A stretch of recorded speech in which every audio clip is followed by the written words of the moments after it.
Welcome back to another episode of the Playbook Sports Podcast, brought to you by the Playbook Sports Network. As always, I am your host, Jordan, and as promised, we have Zach back, and we have David to torment him for being a fucking Raiders fan.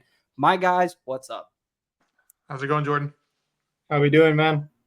David, fuck you. Here we go. Let's go.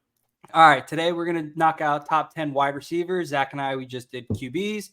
We also did running backs. Today's receivers, Zach and I were talking before David got here. We have confirmed that our list will be similar. David's is going to drive someone mad. We will start with number one. And if all three of us don't agree on the number one receiver, I'm going to punch my cat. No, I'm not. It's Tyreek Hill. Seconded. David. I picked Justin Jefferson. Okay. Oh, That's fair. I really thought you were going to say Devontae Adams. And I'm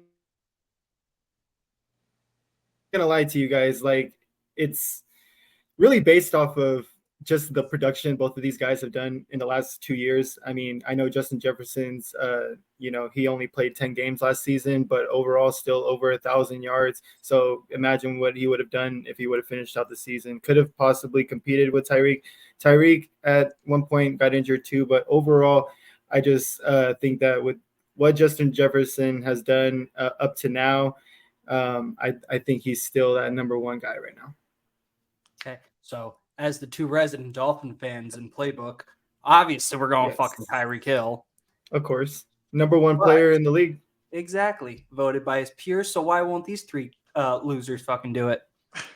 so before we move on, first of all, I try to be as unbiased as possible. Obviously, I full disclosure, I am a Dolphins fan, but Tyreek is just a monster. Like, he is by far the quickest and fastest player in the league, and he has hands for a guy that is that fast. You look at Jalen Waddle, and he has questionable hands sometimes. He's fast, but he's not even in this conversation because he doesn't use his hands. Tyreek has solid pass catching ability to pair with that speed. So I do think of him as number one. But to David's point about Justin Jefferson, that's a guy that I thought was going to slide down our lists because of recency bias, but I'm with you, David. He's right up there in that conversation. I have him at number two personally. I also have him at number two. I was like, why are we fucking sliding him? And I have Tyreek Hill at number two. So all right. In my opinion, both guys are interchangeable. Exactly. You really can't go wrong with picking either one. My personal opinion, I just think that Justin Jefferson also has the full repertoire of what a receiver is supposed to do, whether it's right off the line, cuts, everything that you need as a wide receiver to have. Justin Jefferson has that. And he also might not be as fast as Tyreek Hill, but he got some speed too. So the reason that I have Tyreek over Justin is just because Tyreek Hill just almost broke a long-standing record. If he didn't sprain his ankle on a stupid tackle against the Titans, he was easily getting 2,000 yards. Easily. And I'm also downplaying Justin, which it's crazy to say downplaying him when we have him ranked second. Just because of the quarterback situation. I know he may be quarterback proof, but even the best of the best with Sam Darnold, that guy is kryptonite to people. That's fair. I understand. Okay, so Zach and I so far same. Tyreek, Justin. David, of course, different. Justin, Tyreek. Number three. We should all agree here. I'll let both of you go first. David, please. Please tell me you guys are talking about my boy. Because if you're not, based off of the same reason why you're downgrading Justin Jefferson to number two, we need to talk about Devontae Adams at this 3 position. And I know the quarterback position in Las Vegas is a roller coaster that I have been waiting to get off of for the longest time. But he is still elite.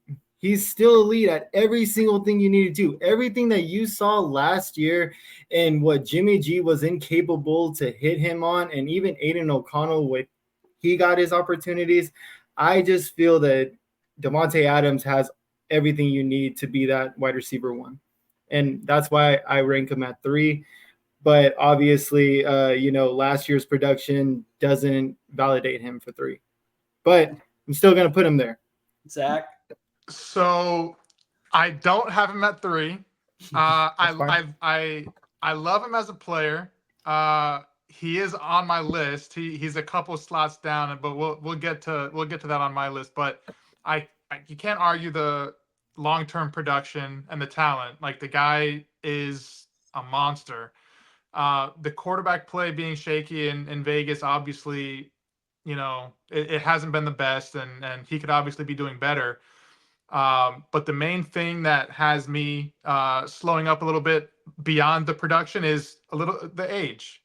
He is getting a little bit up there. He still has prime years ahead of him. He's not super old, as far as receivers go. But these other guys down here that are super high on the list, these are guys that are just entering their prime, and these are guys that could go off for insane seasons. And so for my number 3, I stuck Jamar Chase in there. And it hasn't, they're similar receivers, Devontae and Chase. They can both do pretty much everything. But I give it to Jamar because of the quarterback and the age factor. I'll tell you right now, I don't have Devontae in my top 15. Oh my! Okay, no, I'm kidding. God. I'm kidding. I know for a fact he was kidding. David was judging you hard. He was not gonna risk his reputation like that. No, okay. I got Devontae on my fantasy team. I've been preaching since I met David. I'm on the free Tay fucking train. Yes. But I also have Jamar Chase. Okay. Young superstar. I think we all can agree there. David 100% has him at 4 probably. I do. Exactly. After a bad year, flashes without Burrow, it's hard for a superstar to be that good. But now you're getting a healthy Burrow back. You're getting a healthy Jamar Chase back. This guy's coming for it. He might be the offensive player of the year. So I have him happily at 3. And now I'll start with number 4. And I'll tell you, it's not Devontae Adams. Yeah. It's CeeDee Lamb. I knew. It's CeeDee Lamb. Following up on my QB pod, I said Dak Prescott just had a silent killer year. And it was all because of CeeDee Lamb. The guy's about to get paid. Okay, if Jerry Jones doesn't pay him, he's going to regret it because then he's going to get traded to the Dolphins, and we're just going to win Super Bowl after Super Bowl after Super Bowl. I don't know if there's something going around in the water here down in South Florida, or if we're just, we have a slight fantasy lean because me and you are big fantasy guys, Jordan, and Dave is not really into that world. But I definitely have CeeDee Lamb there as well, who ended up as the top fantasy receiver last year for reasons beyond just, being good at fantasy football. But the guy is just amazing on the field. Mm-hmm. The connection he has with Dak, like they just went off the second half of last season. So definitely he's a monster. He's, in my opinion, he's going back to the Devontae Adams debate. He is young Devontae Adams incarnate. Like, they're very similar players, not the fastest guys, but they're super good route runners. They have hands of glue, and he could do anything on the field that you ask him to. And they both have dreads. I think the overall separation too on what those guys get, especially on the deep ball, I think that separation definitely helps them with their success. For sure. So, David, you have Jamar here. Do you want to give an explanation, or do you agree with what we said? Yeah, so I got Jamar at 4. Obviously I put Devontae at 3, but like I said, with Justin and Tyreek, interchangeable. Me being honest, I understand all the reasons that you articulated on why Jamar Chase should be ahead of Devontae Adams, and I totally agree because honestly, Joe Burrow coming off of another injury and everything, I feel like it's going to be a very strong year for the Bengals. I think that they definitely have more of a chance to compete, not only for the division title, but also for the AFC. So I think that, you can buy a lot of real estate in that, and Jamar Chase has backed up his play ever since he stepped into the league. So, and he's been doing it even with Jake Browning and all those guys. So, I mean, Jamar Chase, definitely I put him at 4. And for CD, I did put him at 5. I will say the top 10 wide receiver, although a lot of it is going to be very similar, it's a lot more fun than ranking the running backs and everything. A lot more fun. There's more to rank here. Yeah. And I think once we get past number 5, I think it's going to be a crapshoot. It's not going to be this, the same 5 as the top 5 were. It's going to be a shit show. But that's how the top 5 is for every position. Everybody's got the same top 5, different orders. Once you get outside the top 5, it's too hard. You even hear these receivers, if you ask them in interviews on other pods, when they're asked what the top 5 is like, you could name so many different people. Somebody elite is going to get left off. Right. So you said you got CD here, David. At 5. Zach. Wow. I was just talking to Joe. This is where I put Devontae. Like I said, he slid down a little bit because of the age and the production, but he's still a monster, and you can still see him going for 1,500 yards if the quarterback play holds up. And with Gardner Minshew, anything can happen.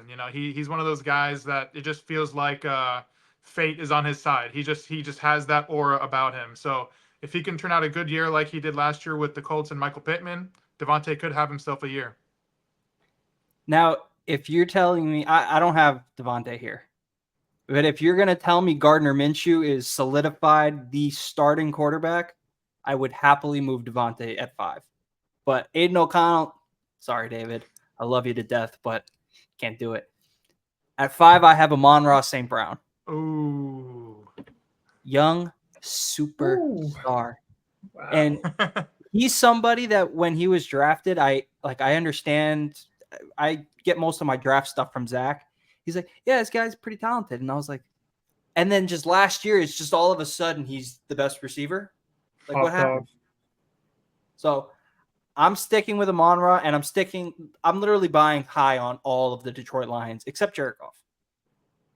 Well, that kind of comes with the territory. If you're going high with Jahmyr Gibbs, with Amon-Ra St. Brown, you got to rely on Goff for it. And he put up huge numbers last year. He got paid like it. So you got to roll with the top 3 quarterback. Fuck CJ Stroud. So just piggybacking off of that, I do have Amon-Ra at my number 6. And, for any Dolphins fans out there, watching this, he reminds me of how young Jarvis Landry looked. He ran angry when he had the ball. He was trying to break tackles. He was not going down easy. Just a scrappy receiver. And so when you're that size, that's kind of how you got to be. But he's so damn strong. And so it's I say Jarvis Landry. He also has a little bit of TO in him, Terrell Owens, where he's just you could see him benching 400 pounds or whatever the hell. Like he's just a monster with the ball in his hands, and he's hard to bring down. So I have him at number 6. David, what you got? Me and Zach agree on this one. I got Amon-Ra St. Brown at number 6, and I feel it's well deserved. He definitely came out. Nobody really expected too much out of him, and I know that Jared Goff is, a good quarterback. He can definitely sling that football, but we were not expecting that type of production that he showed up and showed out with. So definitely earned the nod for number 6. And the fact that he did it already with Goff for the last 2 years, like that's all I had to see. You can't fault him for having a quarterback like Goff when he's already proven it. Here's where I have Devontae Adams, and I feel like any lower than 6 for me, I'm gonna get canceled. I'm not gonna add anything though, because everything you both said is why I have him this high. He is the most elite of the elite. I told you the only reason he's outside of my top 5 is because of Aiden O'Connell. If Gardner Minshew's that guy, though, I'm gonna move him up maybe to 4. We might bump Jamar down a little bit. Wow, Jamar's the one who goes. Yeah, fuck Jamar. So we got the 6. I'll start with 7. Should I start with 7? Yes, Go for it. Now this is where it gets scary, because now I don't think any of us are gonna agree. I have AJ Brown here. Same. Okay, thank God. We finally agreed, guys. Oh wow, number 7, AJ Brown. Number 7, and it was, it's so crazy because I feel like 1 and 2, 3 and 4, and now this 6 and 7. Like I'm gonna say it again, and I hate like reiterating the same word, but interchangeable.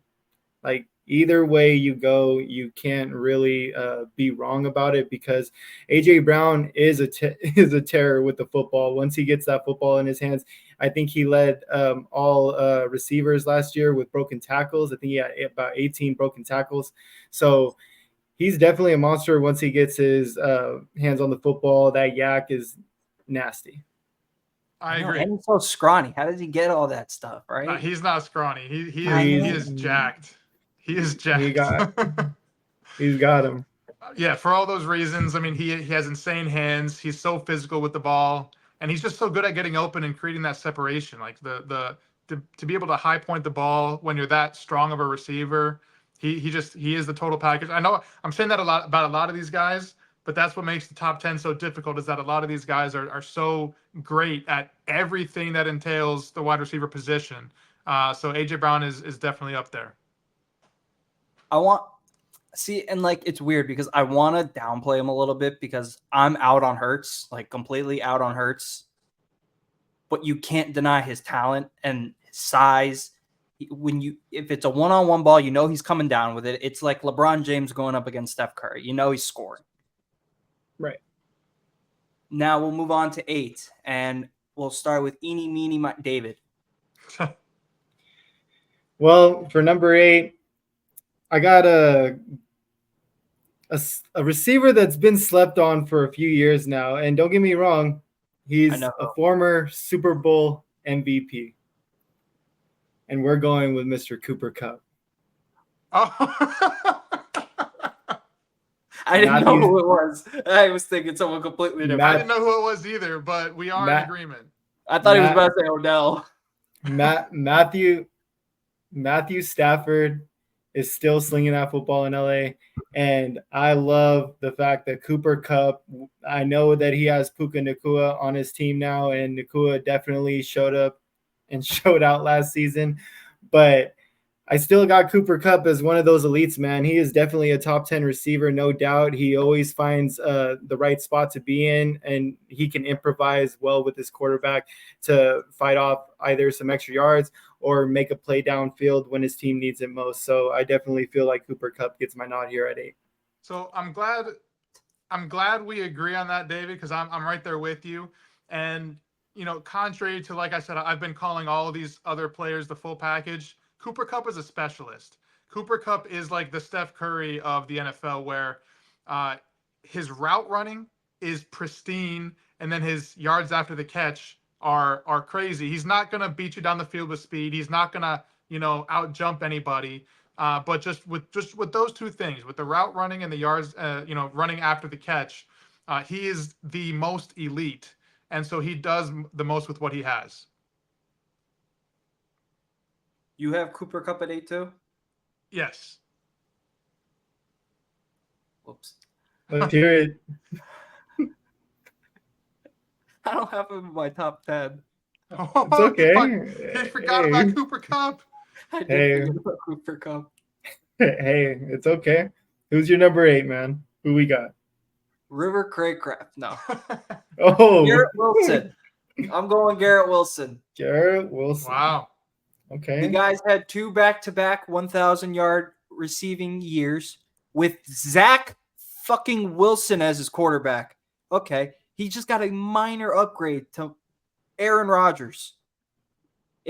I'm sorry, but if anybody can look like half a superstar with Zach Wilson, you're going to be the next fucking Jerry Rice with Aaron Rodgers.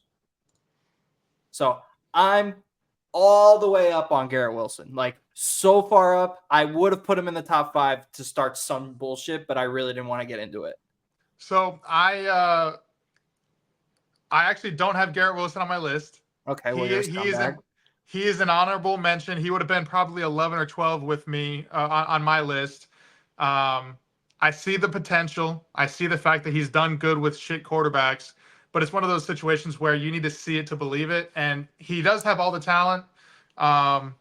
But being with the New York Jets for the last couple years, it just, it could have been better with a better quarterback, but you just haven't seen enough, in my opinion, to be top 10. Okay. Number 9. I'll start this one. All right. And kind of surprised he went this far down. Stephon Diggs. Guy's still elite. He went from Josh Allen to CJ Stroud, who Zach had in his top 3 quarterbacks. Why are we downplaying Stephon Diggs? Okay, yeah, they have Tank Dell. Yeah, they have Nico Collins. It's still Stephon Diggs. Nico Collins, I understand the whole talk about him being so elite, but like Zach mentioned on one of the last 2 pods we did, he's been there for, I think this is 4th or 5th season, and you had never heard of him until CJ Stroud got there. So if CJ Stroud can make a Tank Dell and a Nico Collins look like elite receivers, what's he going to make an actual elite receiver look like? Stephon Diggs is going to silence all that crap. He's coming this year too. Right. In my opinion, he has the similar situation to the Devontae Adams thing where he gets kind of an age penalty on this list. He is an elite route runner and he is a very, very good wide receiver. And I look forward to what he does in Houston. I have him at the same spot, by the way. He's also my number 9. But I'm right there with you. Like he might take a sort of a backseat or split things 50-50 with Nico Collins. But just the fact that he has been so good his entire career, and now he's going to a situation with another young and up and coming quarterback. It's a great spot for him, and he might not have the full stats, but he's definitely going to make an impact in Houston. What you got here, Dave? Stephon Diggs is number 11 for me, guys. Oh, okay. He's number 11. He's just off my list. I definitely understand all the points you guys made, and I think they're all valid. And he's definitely still going to be, I think, the same productive receiver he was in Buffalo and in Minnesota as he's going to be in Houston with CJ Stroud and everything. So I do believe that he's still going to have a good year. I think he can definitely hop into that top 10 at any point in the season too, because he's just like that. But my number 9 is going to be Brandon Ayuk. And I'm going with Brandon Ayuk only because this guy is producing 1,300 plus yards, and he's not even thought of as a first, second option on his team. Or third. You got or even a third. You have to take care of Debo. You got to take care of CMC. And then you can flip-flop with Kittle and everyone else you want to. But Brandon Ayuk is that unsung hero that Brock Purdy made a living off of this season. And don't get me wrong, Brock Purdy, he's been elite so far these first 2 years. And I'm glad that, he has the 49ers still competing where they're supposed to be, especially with the team they have. But I think that Brandon Ayuk has just gotten a lot of injustice in all of that, success. And I feel that he's earns my right at number 9. I like it. The only reason I don't have him on my list is because, like you said, he's lived kind of a charmed existence. He's had plenty of attention on other guys in the offense where it's kind of easy for him to come in and feast. Right. And so, we'll see. Would he still be considered a top 10 receiver if he was traded to, let's say Pittsburgh or wherever else they're being rumored to? He's literally not getting traded because every time I read something about him getting traded, whatever team offered something, he says, I don't want to do that. I mean, I wouldn't want to play in New England either. So fucking idiot. He turned down Cleveland too. Would you want to play in Cleveland? Does that situation look better? Yeah, I mean, all around. Overall, whenever if a trade does happen and he just doesn't stop saying no to everything, I think that if a trade does happen, whether it's to Pittsburgh or Cleveland or whatnot, no matter what, you're gonna have a chance to be that guy. And I think in Pittsburgh, I know George Pickens is there and everything, but he still has a chance to be that guy in Pittsburgh. In Cleveland, I know Amari Cooper is a stud and everything, but he still has a chance to be that number 1 receiver, They would flop in the trade. However you do it, I think that he still can show, if he gets traded away from the Niners, he can show his number 1 wide receiver abilities even better. But you can't really see him too much because it's covered in all this rain that the Niners got. Right. So now we're at number 10. And before we go, please tell me that neither of you have Marvin Harrison at 10 yet. No. Wow. Like, you're really just going to throw him in there like that? Like, you think that? No, I'm not he's picking him. that- I mean, like, are you serious, man? Come on now. People are taking him in the fucking second round of fantasy draft. So imagine what people have him ranked in their top. All right. Here we go. Haven't seen it. Okay. At 10, I have all reliable Mike Evans. 6, 7, 8, don't know the exact number. Consecutive 1,000 yards. Come on. He did it with Brady. He did it with Jameis Winston. And then he just did it with Baker Mayfield, who everybody was out on. He did it with Ryan Fitzpatrick. Oh, my God. That guy sucks. Mike Evans, I agree with Zach on this one, maybe getting to that age. But with all these players getting older, you don't want to fault them on it too early. Be like, okay, I put them down here because of age, and then they have their best season ever. That's something you have to see. You have to see the fall off, and then you hop on that train. David gave me some fucking crazy look, so I don't want to even know who he has here. I have Mike Evans, bro. Yeah. I gave you that reaction because it's so close. And you mentioned Garrett Wilson earlier, and I had him like, I'm telling you right now, I wrote down Mike Evans and Garrett Wilson at 10, and I just kept writing the name, and I just kept crossing and crossing and crossing, and I finally just figured there is no way we can have a top 10 without Mike Evans and the consistency that this guy puts on year in and year out. He's the most consistent receiver that the league is probably ever going to see since Jerry Rice. So that's my take on Mike Evans. I feel that he earns a top 10 nod no matter what for me, because just the longevity, the consistency, and the way that, he does it year in and year out without a fucking quarterback. And when he did have a quarterback, he's a Super Bowl champion. He is the definition of quarterback proof. Like, if you look that up on Urban Dictionary, it's just a picture of him and all his tattoos. So I don't have Mike Evans. And to be honest with you, I'm cool with him being a top 15 receiver, if you want to call him that. I would have him in my top 15. I don't think you get to be in top 10, based on consistency. And don't get me wrong, he is a great receiver, going to be a Hall of Famer. But it's like, I don't know. It seems like it's been a quiet 1,000 yards for the last few seasons for him. Like, he's putting up the numbers, but is he the same receiver that he was 4 or 5 years ago? And so I'm not sure that I have him there. I don't have him being that high, as far as NFL receivers are concerned. Oh my God, say it already. The suspense is killing me. I think I mentioned him earlier in this pod, but I'm going with Michael Pittman.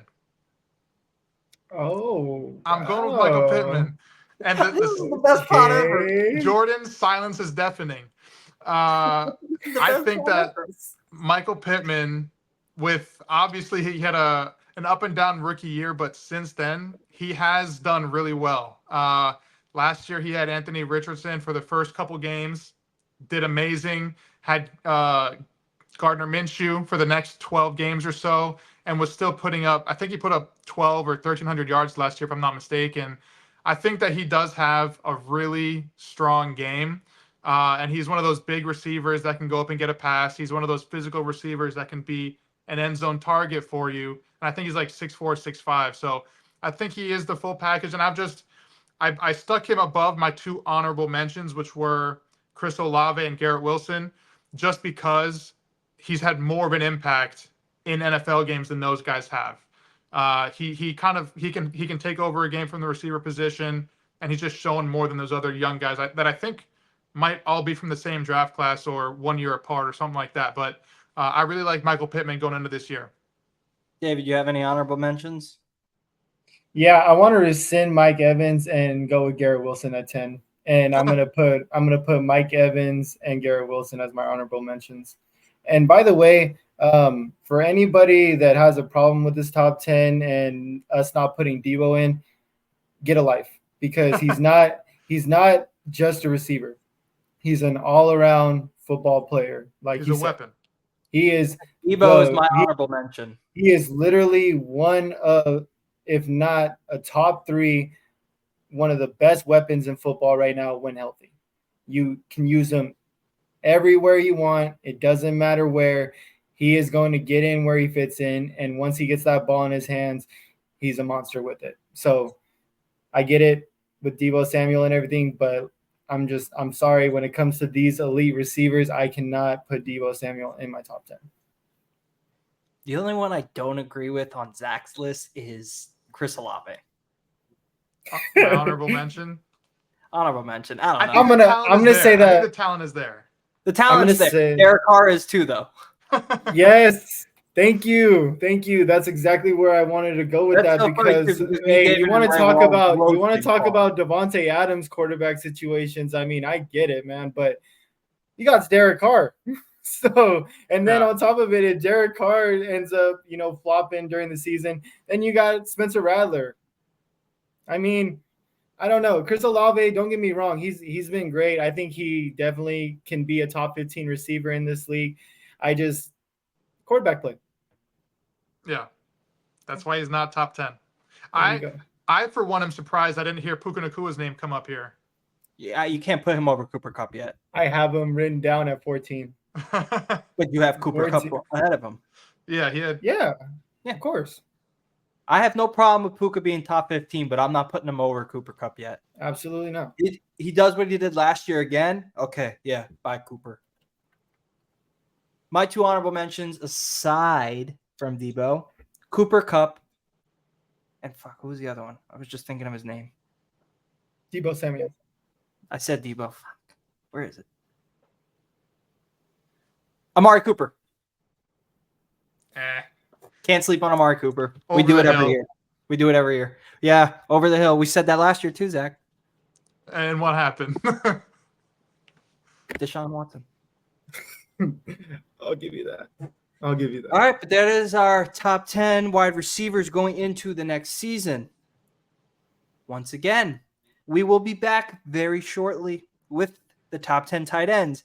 Our fantasy ranks by Zak Sadik will be posted by the end of this week. We will have graphics. We will be doing a podcast where you guys will submit your fantasy rosters and me and Zach will grade / roast the living shit out of them.